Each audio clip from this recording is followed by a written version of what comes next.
Technology is very funny. It takes time to set it up. One setup is very useful. Right? Shall we pray? Almighty God, our Heavenly Father, we come before your throne of grace and mercy to meditate upon the gospel that was read to us this morning. Through your Holy Spirit, inspire us, Lord, that we may know the truth and the truth truly set us free. This we pray through Jesus Christ our Lord.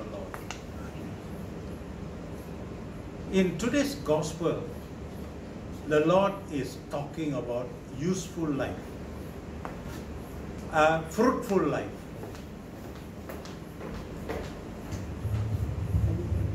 Church.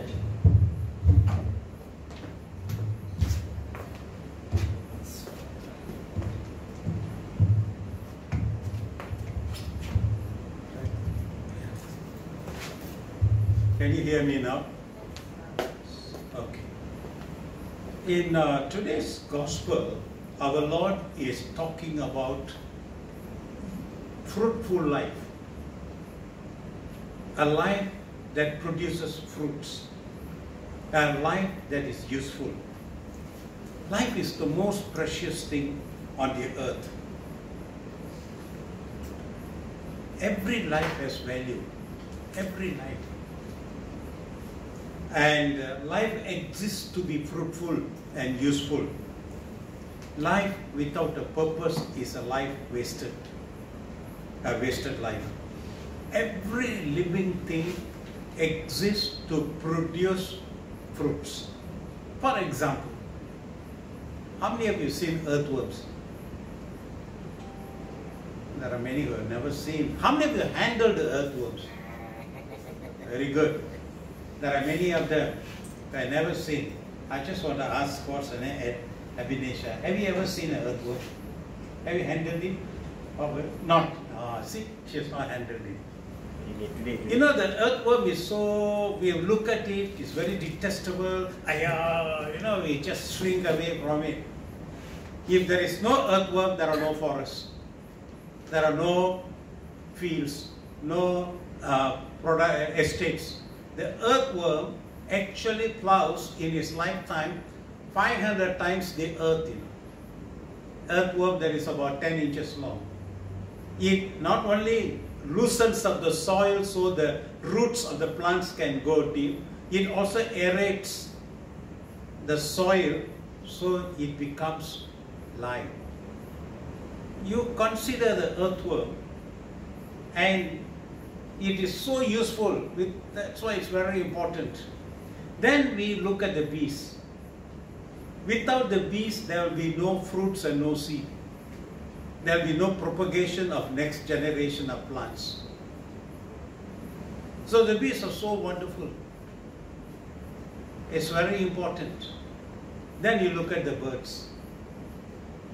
Without the birds, there will be no regeneration of forests and trees, because they eat the fruits, they fly away, they go and poop in another place, and the seed drops with the poop, and the poop is a fertilizer and the tree grows. So everything God made is good.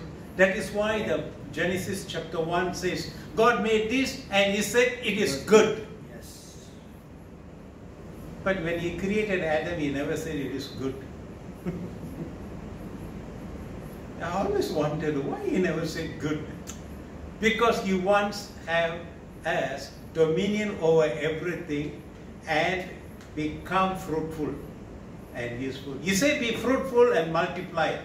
Actually the word was replenish. That means there have bygone ages, the earth was an animal like what I call dinosaurs or even maybe other human race. We are Adamic generation. Before that, what generation we had, we don't know. The science says there were skulls that are 250,000 years old and all that. So it must be true. But the word is repopulate the world. That's what He didn't say populate the world. Multiply and replenish, repopulate the world. That means already a population exists. So there are a lot of mysteries in Genesis chapter 1. Many of us just read over things and never go back to the root word. They call it the study of the words lexiconology. So you read the words and you take the word and find out what actually the root word says. So when somebody present to you in argument, and especially universities and all that, they say to you, hey, look at the skull. According to your book, Adam is the first. This is more than 250 years old. And the Kenya, they found the skull of Lucy. They just named her Lucy, we don't know. They say it's a female, we don't know. And they just took the one skull, they put one thing and say, it's a humanoid, it's the mother. Let that may be. But the important point Jesus Christ was trying to teach us today is that we must be fruitful. Trees and plants are the sustainers of life on this world. If there are no trees, no plants, no grass, nothing else, it will be like Martians, you know, in Mars. But they are the ones. All living things depend upon the plants and the grasses. You understand? All living things depend upon them. Even carnivorous animals means those animals that eat only meat.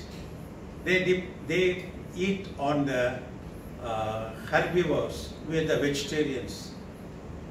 So, and the vegetarians depend upon the vegetables, the vegetation, and therefore it is, everything is directly or indirectly depend upon the green plants.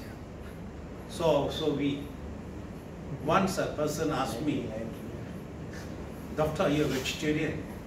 I said, look, I'm a processed vegetarian. He never heard of what is a processed vegetarian. I say, you're a raw vegetarian. You will eat the vegetable directly like that, like a cow and goat and all that. I'm not like that. We are more refined, we are more advanced. What we'll do, we'll take the vegetable and feed to the chicken, to the fish, and to the cows and goat, and then we eat them. So that is processed vegetarian. Not right.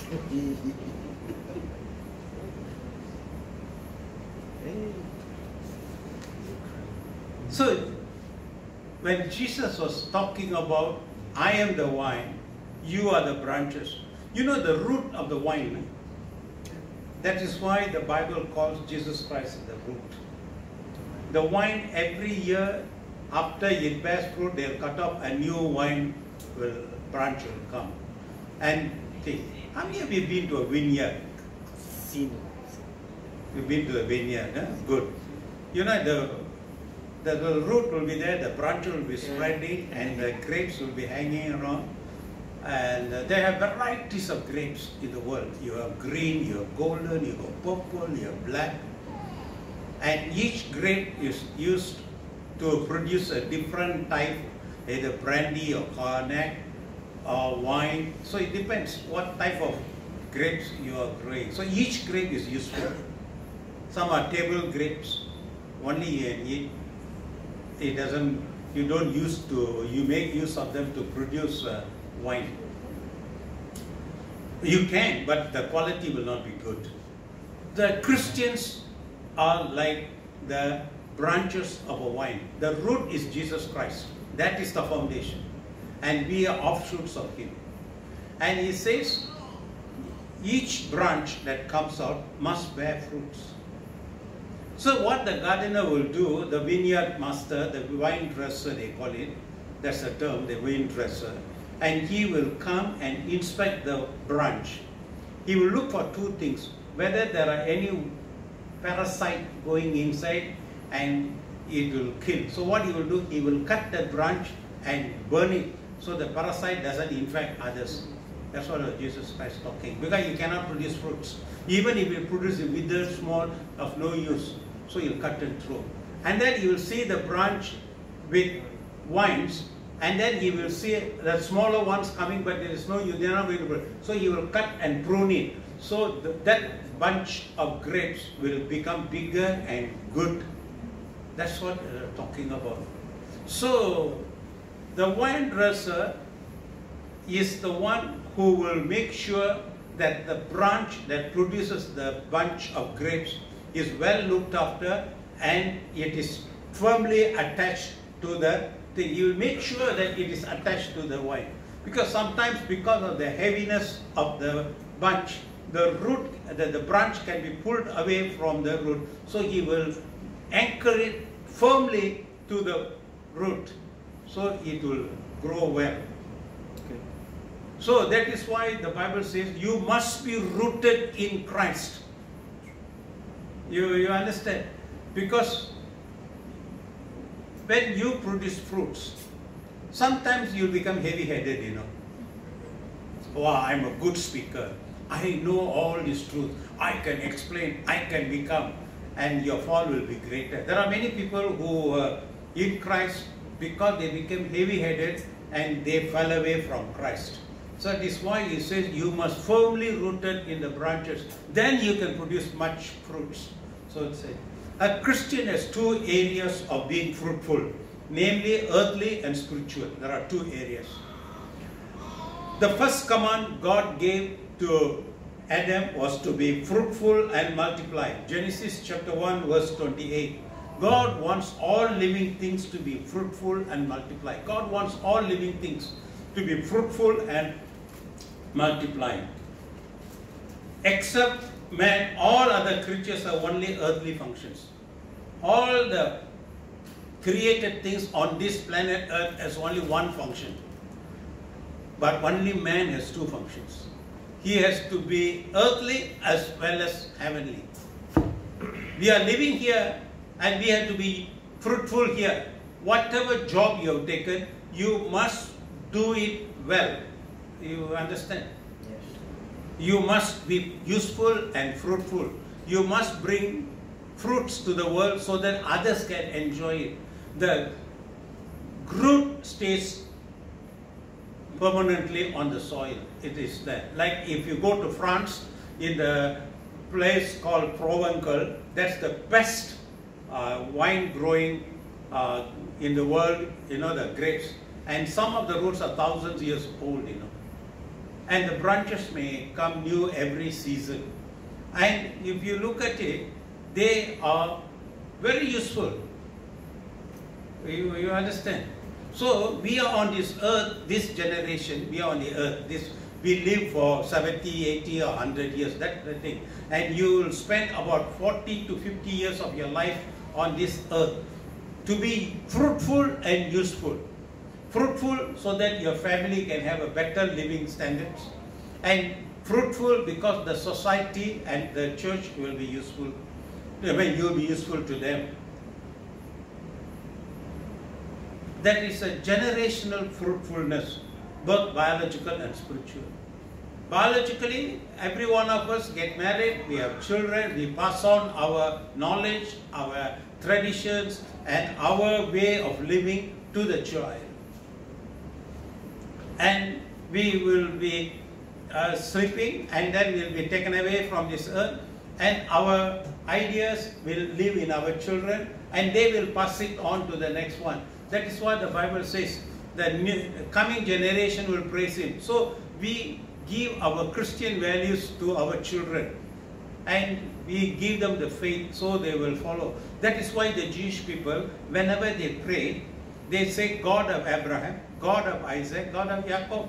But when we pray, we don't use those terms. Because we use what Jesus Christ taught us. He said, when you pray, pray like this. Our Father in heaven. We have a direct relationship.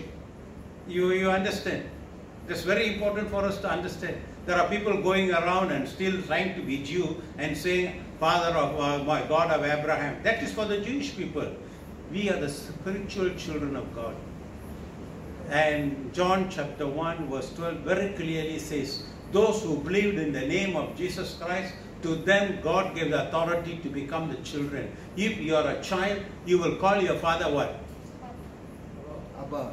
Abba, Father. Romans also, Paul writes and says very clearly, you don't say, Jeremiah's son won't say, you know, God of Abraham, my Salvaraj, God of Jeremiah, Abraham. You will say, my father. So you must know the difference, you know. So why I'm saying this, we have not only a physical fruitfulness, but also a spiritual, all right? And the Christian traits the traits of a Christian character is reflected in our spiritual fruitfulness. You have to produce the fruits of the Spirit. Paul writes very clearly and says that, whatever you do, you must bring forth fruits. He said you must grow in stature. You must grow in knowledge of our Lord Jesus Christ. You must understand Him. You must be able to follow Him. You have to study Him. You have to study His Word. Remember His Word. That's what he says. We also should notice that this is by Professor John Murray. He writes and says, we should also notice that the fruit of the Spirit is both formational and relational, not just matter of private experience. For example, joy is the most accurately joy in the Holy Spirit. Romans chapter 14 verse 17. You can have joy. You know, when you buy a new car, you're very happy, You're very happy in the showroom. Wow! When you go around and you look at it and talk it. But the sad thing, as soon as you drive out of the showroom, 10% of the cost just gone in thin air. If you paid 100,000, then it's only worth 90,000 now. By the time you reach home, it's already 80,000. Your joy disappears. And the brand new car, you just drive into your house, drive in, and your neighbor asks, hey, your new car, yes. Then you say, no, I paid 100,000. Yeah, but now it's only about 80,000. I see in the paper it's written, even 1 day old car, that's all. So your joy dissipates. But the joy in the Holy Spirit is permanent. You will have it in your heart. That nobody can take away. Nobody can take away.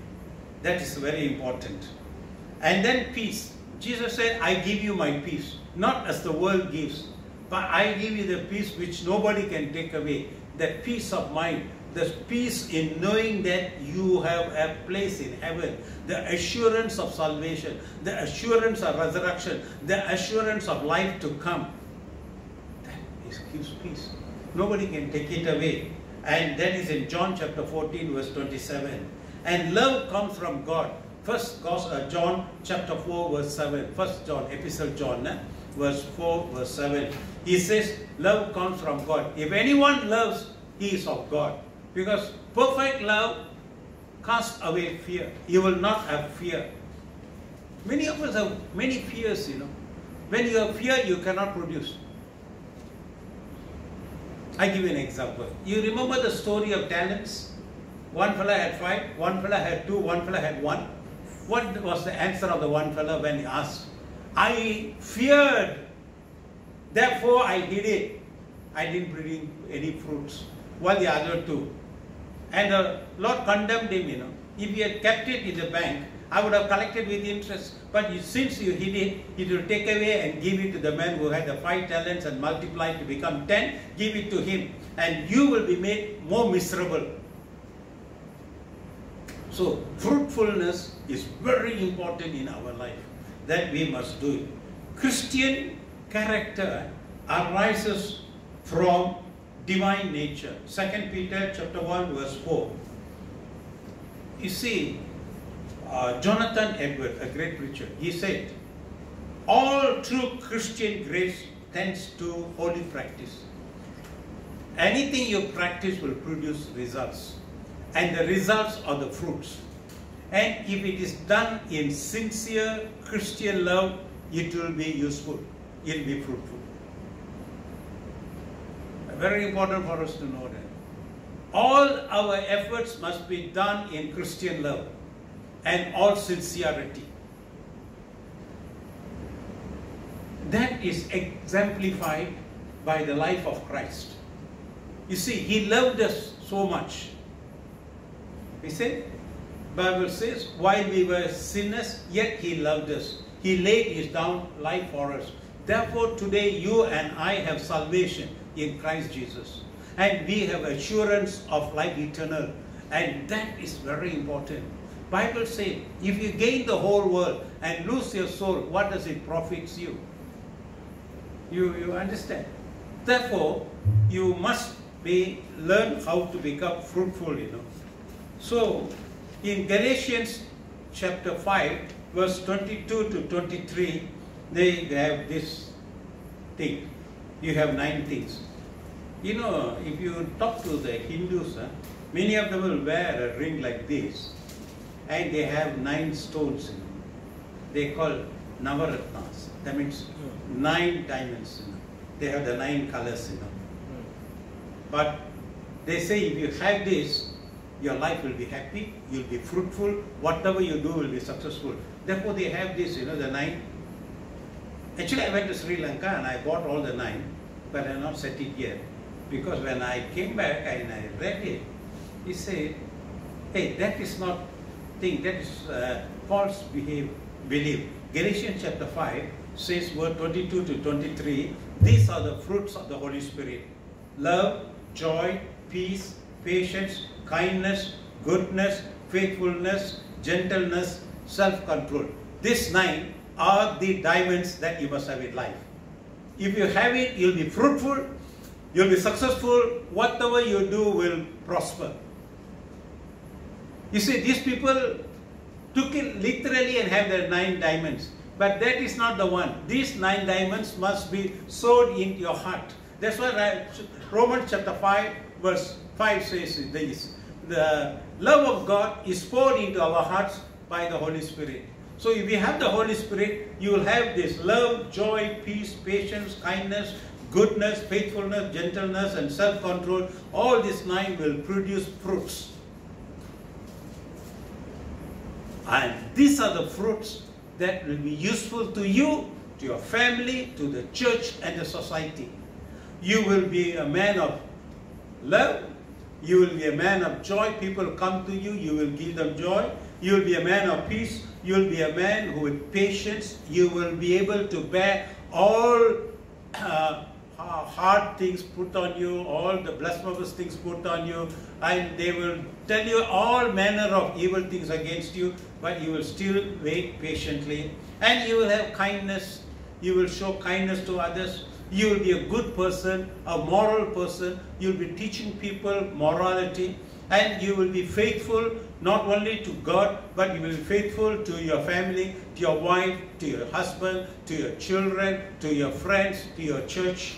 And you will be gentle. You will not be aggressive. And you will have self-control. Sometimes, when people say something, you want to... You have to have self-control. A Puritan writer, John Owen, vigorously insisted that the fruit of the Spirit is the work of the Spirit and not of human origin. The Puritans believe only this. They don't believe in any tradition. So they were from England, from Plymouth, they are Morley Brethren group. The Puritans became brethren. And they are the things. That is why when I was young, I was told, if you really want to understand the Bible, attend the Gospel Hall where the brethren teach the Bible. They really teach you the Bible. If you really want to know the grandeur of God, attend an Anglican high church. You can see the service full of liturgy and meaning. If you really want to know the Spirit, attend the Pentecostal church and see. See, all churches which God set up has a reason. 5 fingers are not the same. Each one has its value. Each one has a value. Alright? So we accept. We look at the churches, and though we have some differences in the way we conduct our services, there are some doctrines which emphasize such, other churches emphasize on the other, like Pentecostal church emphasize only on the Holy Spirit, and the Brethren church emphasizes on the Word of God. The Anglican church emphasizes on the Spirit, the Word, and the logic and the tradition of our church. So all the 3 together we do it. You understand? That is why we give much importance to the Word of God. And the bishop comes and says, I lay hands and says you will receive the Spirit, because without the Holy Spirit you cannot be the body of the member of the church. That is why we have two roles in our churches. Anglican churches have two roles. The parish role, where you have all baptized members are in the parish role, because you have the right to be baptized, which gives you matching rights, so you can be matched in the church. And the hatching church, your children can be baptized. And then dispatching service, you have the funeral service. But to become a member in the electoral role, where you can hold office, where you can participate in the church of this world here, you have to be an electoral role. Electoral roll are only for those who are confirmed by the bishop. What does the bishop do? He lays the hands and says what? This is the Holy, only through the Holy Spirit. That's number one. Number two, the Word of God. We emphasize on the Word of God. Number three, we have a liturgy, a corporate worship. We join together. So there's a common way of worship. We have one accord and one mind, so that the Lord is here. You understand? That is the beauty of our church. And this church must produce results. And we have no pride in ourselves. When the church was set up, when it broke away from Roman Catholic Church under the reign of Henry VIII, he had two important people, Cardinal Woolworth and Thomas Cranmer. Thomas Cranmer. So these two people were trained theologians, studied Greek and studied Hebrew, so they know the Bible and they set it up for us. God has been very merciful to us. As long as the English people were faithful to the gospel and the word of God, God prospered them. The minute they moved away, God has brought them down. The same thing will happen to us. There was a time, once upon a time, they used to say, the sun never sets in the British Empire. It's midnight for them now.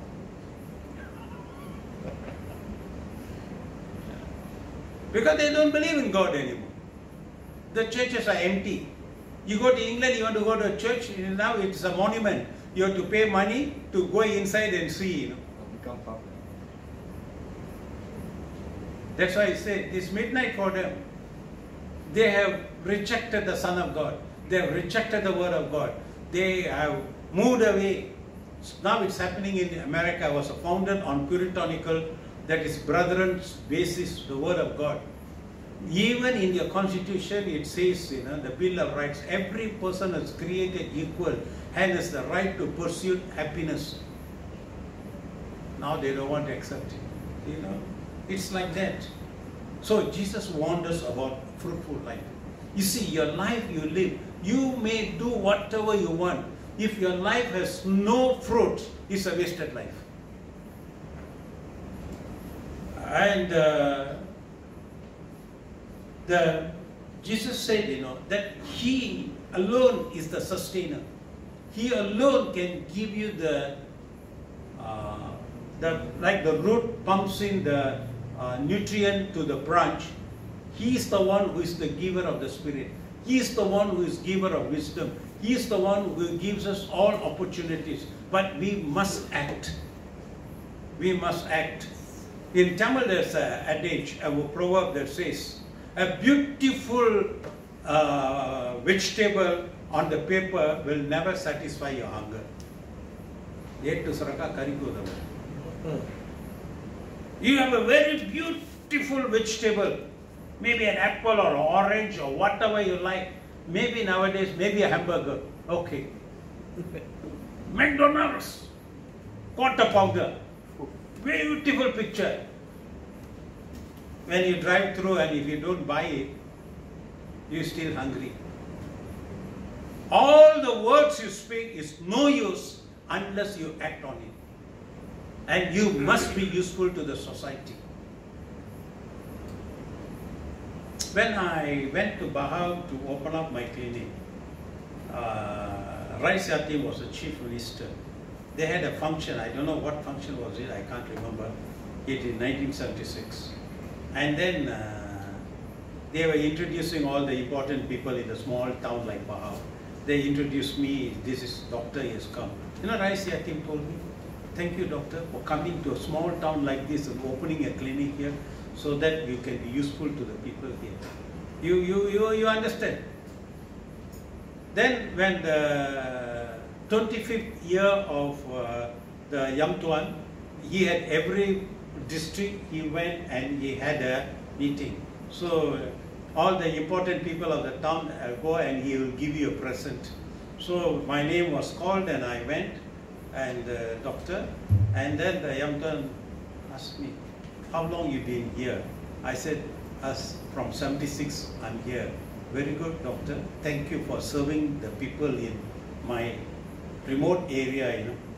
So he says, very useful thing you have done for us, thank you. And just tapped and said, you see, when whatever you do must be useful to others. If I preach on the Sunday, you must be useful. When I read an article, this thing, like Jeremiah read for you he's a JUSA officer from Maida, and he is a Christian, a Catholic, and he comes to treatment. So when he came in, I was preparing my thing. So I told him, just wait for a minute, my thoughts are there, I don't want to interrupt. I wrote. Then he told me, doctor, you finished, you send it to me. Then I sent him. Then he read it and that's what he said. Very good article, doctor. He said, I said, I didn't know when God talked about first Adam and second Adam, he was talking about two families. The first Adam produced the human family. The second Adam produced the godly family. That is why he is called this. I didn't know it, you know. I've read the Bible, I've talked about second Adam. I never knew that second Adam was multiplying and breeding useful people. These are the things that God gives you when you want to lead a fruitful life. You must have the desire. If I do something, must be useful to others. No point just making money and living, you know. You must be useful, you must give advice, you must give. Sometimes the patients come to my clinic, I give them advice and they'll ask how much I refer them. They say consultation fees. I say no need. Look, I've not done anything for you.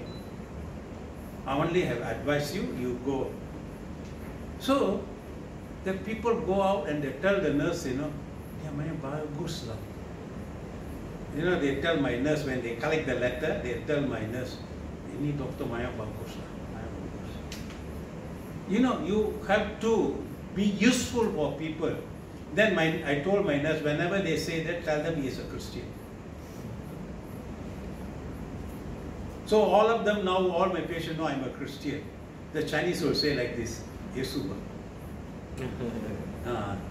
The Malays will say, oh doctor, you are the people of the book that is written in our Quran. So you see, if you become kind, gentle, people appreciate it. So your life must be fruitful, physically as well as spiritually.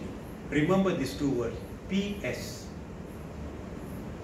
You know, when you write a letter, you put PS, postscript, you know. I look at it like this, physical and spiritual. Everybody must have physical and spiritual.